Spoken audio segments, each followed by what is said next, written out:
Hey folks, this is JR with DIY Prepper. Welcome to the channel. One thing us preppers love more than almost anything else is different kinds of gear. A lot of times we tend to collect it based off of our interest and also things that we could use personally if the doodle were to hit the poodle. But many times when we go out and buy a bunch of things for specific tasks, we tend to overlook stuff that we may already have that could be very useful if things were to start to go downhill, or even if maybe they don't. So today we're going to take a look at some common household items that have survival uses. And one thing that you could potentially use for preparedness or survival is old CDs. I know these aren't nearly as common as they used to be, but a lot of us still probably have some laying around. No, we don't want to use our music CDs for some things, but chances are we probably have like software CDs or something like that that we got years back. But one way that you could use them is as a signaling mirror. The back of CDs obviously is very reflective, and if you could catch a glare on that, then you could signal for help. And also they have a hole in the middle that you could use for aiming. Now, it is important to note that a CD is not going to do nearly as good of a job as a dedicated signaling mirror. Even though they're reflective, they're not as reflective as a dedicated mirror, and since the hole in them is so big, you're not going to be aiming as accurately with one of those as you would with a dedicated signaling mirror.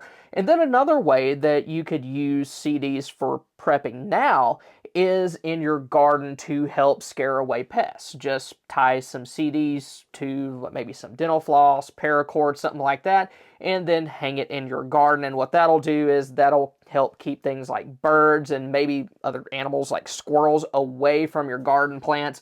If you have critters tearing stuff up, then, if you have CDs laying around, it's a very cheap way to at least try to get rid of them. Then another household item with survival uses that's going to become a lot more common in the next couple of months is pool noodles. I've talked about pool noodles a few times on the channel before, but you can use them in a lot of different ways. You can use them as insulation on your pipes during the winter, but since they're hollow, you can also use some of the thinner ones as sort of a water hose extension. Like if you have a sink that isn't deep enough to fill up, like say your aquatainer, then you can connect a pool noodle to your faucet, run it down into your water container and fill it up that way. Of course, you want to make sure that the middle of it's nice and clean. And I know that isn't ideal, but if it's the only way to do it, then it is good to know about. You can also use one to make an emergency toilet. Just cut a pool noodle to roughly match the circumference of a 5-gallon bucket and cut a slit down the middle of that. Then you can just set it in place on top of the bucket. You may also want to put some sort of heavy-duty trash bag over the bucket before you put the pool noodle on. That way, after you do your business, you're not having to clean up the bucket itself. You can just bag it up and throw it away. Then you can also use them in other ways. Like if you've ever been hunting in a tripod deer stand, you know how loud those stands can get because, they're metal. You set your rifle down and if you're not careful, it's going to make a sound that every deer in the forest is going to hear. So what you can do is take you a pool noodle, put it over the top of that railing, maybe wrap it in maybe some burlap, maybe some kind of weatherproof camo tape, and it's going to be a lot more quiet and also easier on your rifle too. Then there's also a lot of household items that you can use to help make a fire.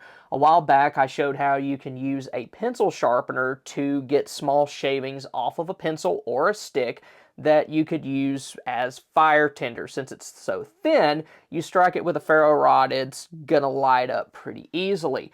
Then another advantage of that is that once you get those shavings, you're also going to have a pretty sharp stick or pencil that you can use to help make traps, maybe to catch small animals. And of course, skewers have lots of other uses as well. You can also use them to cook. Then there's other ways that you could use a pencil to help you start a fire, like using a car battery and jumper cables.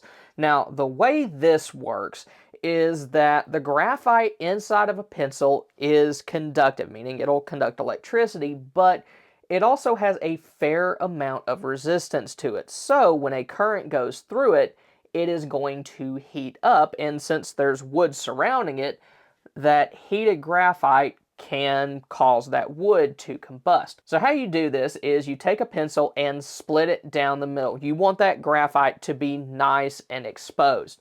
Next, hook up your jumper cables to the pencil. For me, I'm not going to use jumper cables for my truck. I'm going to use this battery jump pack here. And as you attach the clips to it, it should start to heat up and smoke. Now, the pencil may or may not burst into flames, so it's important to have your fire lay ready and also have some tinder that is going to easily combust. You could always take the portion of your pencil that you split off of the graphite and then feather that, use that as your tinder, but this works best with smaller chunks. When you connect it to a pencil and it's a bigger chunk, it's going to take a little longer to heat it up. So if you chop down that pencil or break it up into pieces that are like 2 or 3 inches long, that'll probably work better than trying to do an entire pencil. Now, one fire starting method that I was pretty disappointed in was Cheetos. Back several years ago, a well-known survival hack was that flaming hot Cheetos were flammable. I don't know if they changed the formula on that because there were a bunch of little pyro middle schoolers or something like that, but I did try to light one of those flaming hot Cheetos on fire, and it did not work very well at all. Supposedly, Doritos are flammable as well, but I haven't tested that. Now, one thing that you can use to help you start a fire is a crayon candle. Crayons, of course, they're just wax, which is what candles are made out of. And since they have a paper wrapper, that paper is going to be flammable, and then the wax will help it stay lit for a longer period of time. You can light that crayon, either just use it as a candle or use it as kind of a fire extender. If you have a lighter, you can use that to light the crayon, light the rest of your fire, and that way you're not having to use a bunch of fuel trying to light different parts of your fire lay. Then you can also use a AA battery and some foil to help you light a fire as well. This is gonna work best with things like gum wrappers because they have the metal foil that's gonna be conductive, but they also have a paper backing which is gonna be flammable. So how that works is you take a gum wrapper and then you want to cut it so where there is a very thin part in the middle. Connect both ends of that foil to your batteries, one end on the positive, one end on the negative, and then as the current passes through there, it will heat that middle portion, causing it to catch on fire. Then, of course, there's the old tried and true method of using a 9-volt battery to ignite steel wool, but you can also get steel wool to ignite by just using a ferro rod as well. Then, using Crisco to make candles is another popular way to have a long-term fire source. And with this, it's probably going to work best if you take, say, a larger tub of Crisco and then put smaller amounts into individual jars. That's going to allow you to use just common wicks that you can get pretty much anywhere. But 1 6-pound thing of Crisco should last for up to 72 days if you burn the candle for around 8 hours a day. Then another common item you can use to help you start a fire is hand sanitizer. Hand sanitizer is just gel alcohol. That's all it is. So it's going to light very easily. If you've ever used like wood pellets in some sort of stove or grill, if you get the wood pellet lighting solution, that's just a gel type alcohol. And also, so is Sterno. If you've ever used those cans of chafing fuel, that's basically a gel alcohol as well. Then another household item with survival uses is paper towels. Now, of course, since it's paper, it's gonna be flammable, so you can use it to help like start your rocket stove, whatever the case may be. But you can also use it in other ways, like as a water pre-filter. You can either shove it down into the top part of a 2-liter bottle, run water through it. It'll catch most of the debris and let the water drip through the other end. And also, you can use paper towels as sort of a capillary action water filter. Water from one container will soak into a paper towel, leave all the dirt and debris behind, and then drip through to a container underneath. And when you do this, that is only going to remove like sediment and stuff like that. It's not going to do anything for viruses, bacteria, protozoa, anything like that. So you definitely still need to treat your water afterwards, but it can help prolong the life of your other water filters. Then another common household item that you can use for survival is plastic sheeting. And I've shown plastic sheeting on my channel in a couple of different ways in the past. Like I've shown how to use it to cover windows to create sort of a greenhouse effect. That's helpful if you lose power during the winter. It can allow you to let light into your home, but also block drafts from your window. And then doing something similar could also be useful if you need to keep airborne contaminants out of your house. Maybe there was some sort of industrial accident a little ways away. You weren't able to evacuate for one reason or another. You can use that plastic sheeting to cover windows, doors, air vents, stuff like that, help keep you safe from that. And then also you can use it to help you collect water. When it rains, you can use it very similarly to how I'm using this tarp. Just spread some out, let it collect water, maybe set it up so where it's allowing water to run into a larger container.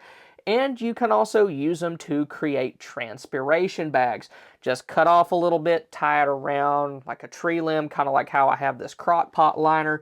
And as the sun heats up the inside of that bag, water is going to get pulled from the leaves and then collect inside of that bag. Then, of course, trash bags also have a lot of survival uses as well. And when you get trash bags, try to get the heavy-duty contractor bags like these.